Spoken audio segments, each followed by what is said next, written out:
Magandang araw mga kagabay, ngayon po June 16, 2026, araw po ng Martes. Ako po si Father Marvin at ang ating Ebanghelyo hango sa Ebanghelyo ni San Mateo, chapter 5, verse 43 to 48.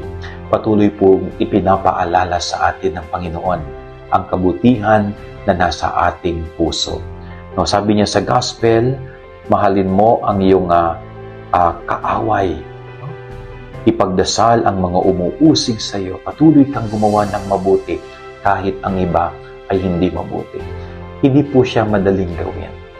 Pero para sa isang tao na nagsisikap sundin ang kalooban ng Diyos, ay mapagtatagumpayan niya itong inuutos at pinagagawa sa atin ng Panginoon.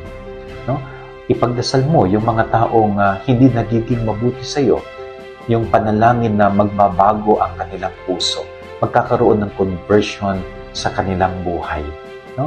Kaya maganda po na ginagawa natin. Halimbawa, kapag ikaw ay ginagawa ng hindi tama, gawan mo pa rin ng mabuti. Hayaan mong ma-realize niya yung kanyang ginagawang hindi maganda sa iyo. Okay? Ang mahalaga, ang mahalaga ay nananatili kang mabuti sa harapan ng hindi mabuti. Yan ang ating gabay aral ngayong maghapon. God bless po sa inyo lahat. Pagpalain kayo ng Panginoon.